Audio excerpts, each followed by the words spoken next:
Welcome to Crimson Guitars and welcome to a weekend workshop. This is where I have a look at something new, something interesting, generally tools, machinery, and occasionally the odd little bit of guitar hardware or, well, anything related to lute theory, basically. I have had, actually, for the last 2 years, this box. And we're only now finishing the guitar, which means that I am finally, and I'm not very good at delayed gratification, shall we say. I'm finally getting to unbox these and, more to the point, hear them. What I have here is a set of Seymour Duncan Zephyr Humbuckers. Now, well, if you want to know all of the ins and outs, check out the other YouTube videos. There's a lot of information out there. And, well, okay, I'm a boutique builder, slowly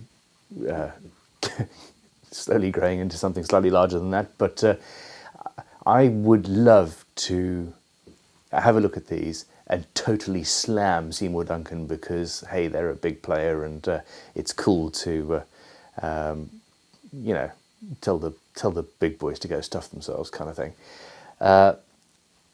Which, you know, it could be quite a, well, we'll see what they sound like. But I'm going to try not to do that. Now, okay, basically, I'm sure you know these pickups are wound not with copper wire but with silver wire. Silver is purportedly, I have been told by several sources, it is a better conductor of electricity than copper. Better even than gold.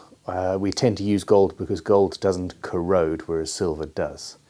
So they decided that that was a good idea. They've also done several other things. They have got, they call it a bimetallic slug, the pole piece.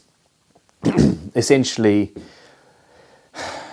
you've got a magnet at the bottom of the pickup. The pole pieces are magnetized by that, and those throw the magnetic field. Can you tell it's really early in the morning and cold? The magnetic field is shaped by those slugs, and what they've done is they've taken a steel rod, drilled through the middle, and then put a nickel rod through the middle of that. And Seymour Duncan say that that changes the characteristic of the magnetic field under each string, and that then changes the sound. I believe that. They then cryogenically treat this. Now, cryogenic treatment is something that I know a little bit more about because I have a lot of tools that are cryogenically treated. Now, essentially, that is one of those things immediately I think, oh, this sounds like bull.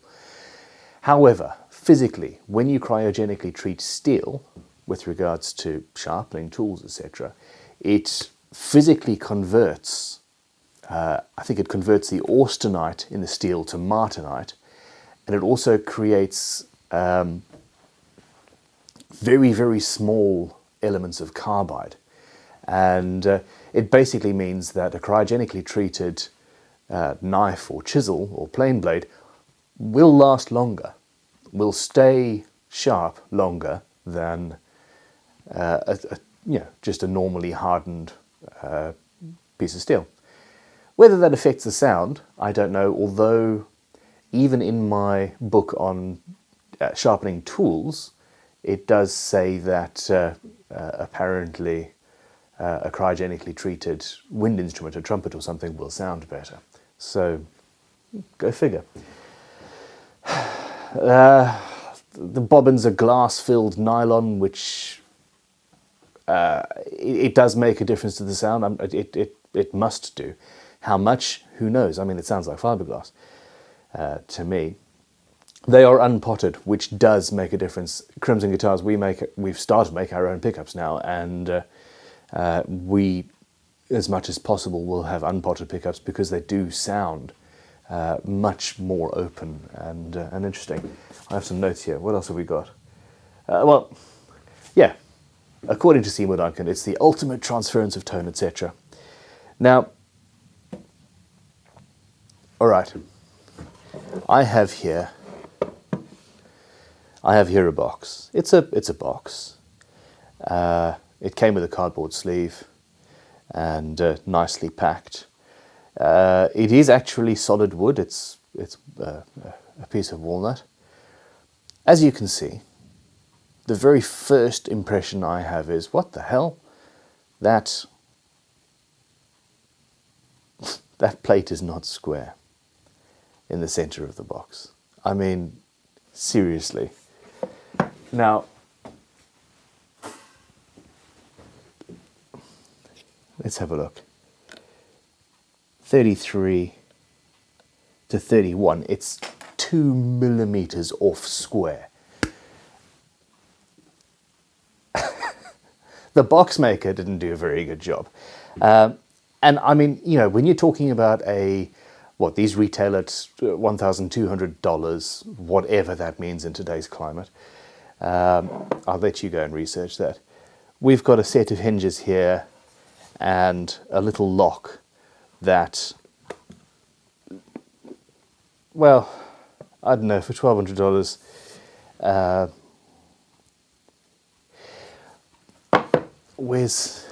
I've got a box here. This is a box from Monty's Pickups in London. All right, these guys, this little magnetic box is beautiful. Their pickups come with, I mean, look at that. It's just, yeah.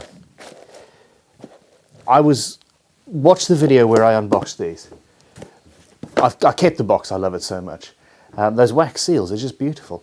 I was hoping when the Zephyrs arrived to have some of that feel of boutiqueness and awesomeness, because let's face it, this is their boutique offering.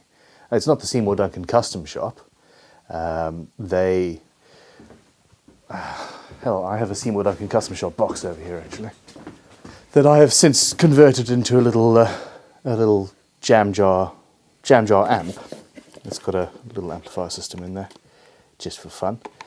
But you know, their custom shop pickups, that's got more of a handmade boutique quality feel to me than this. This looks like a jewellery box that I would buy for, you know, 10 or 15 pounds for my daughter, kind of thing, except for the silver bit.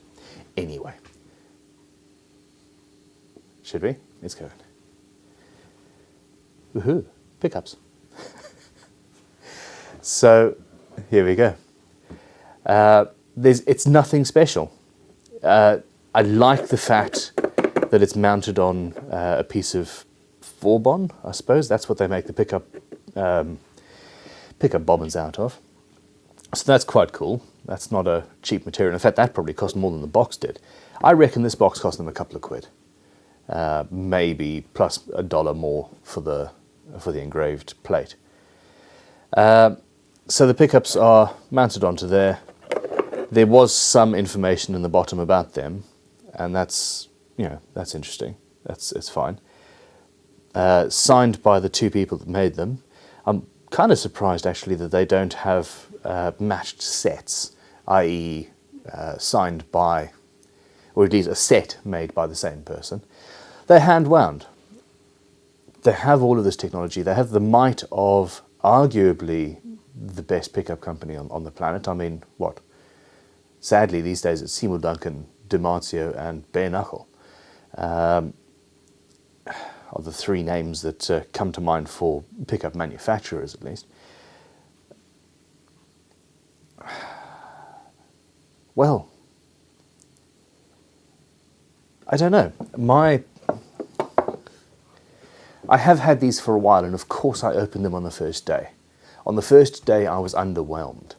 I have since had pickups by, just with the presentation in the box and the, you know, it's a well-made pickup. It's a pickup. It looks like It looks like something I could buy for 50 quid. The question is,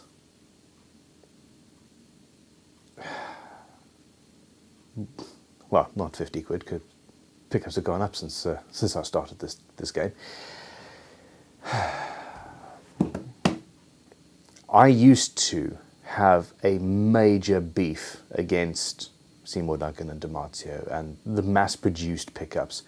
I cringe at how I used to talk about them. Machine-made is nowhere near as good as handmade, and quite frankly, a machine-made, a CNC-made, or something wound on a machine that replicates the same thing over and over again with the right tension, etc. If you have a pickup that you like the sound of, then go with that pickup. Whether it's a 20 quid piece of hardware made in China or a 1200 quid set of Seymour Duncan Zephyrs. I don't think a pickup will change. It will not make all of the difference to your world. The construction, the wood, the neck shape, the frets, the fret height, the nut, etc. It's a massive list of ingredients that go into making the tone of a guitar. However, and this is where we get back to the Zephyrs, however, you have here a pickup that has been engineered and designed to sound more open, more transparent, with a greater range of frequencies. I mean, literally, they say that you can physically hear more frequencies than you would with copper, because the copper slightly retards the sound, the electricity going through it. Maybe.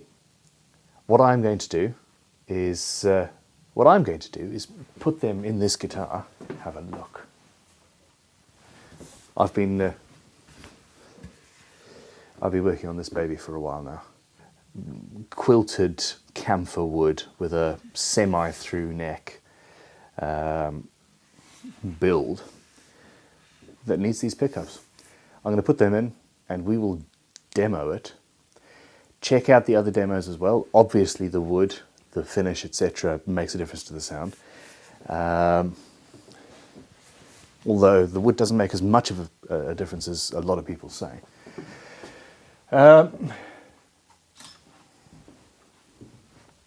We will go on to a demo in a minute. I'm really looking forward to hearing these. Do you... Mass-produced, £150 set. Handmade from Seymour Duncan, Monty's Guitars pickups in London, or House of Tone pickups, or even Crimson Guitars pickups. You're talking, what, 60, 70, 80 quid a pickup, something like that. All the way up to basically £1,000 for a set of humbuckers. I don't know. Let's see.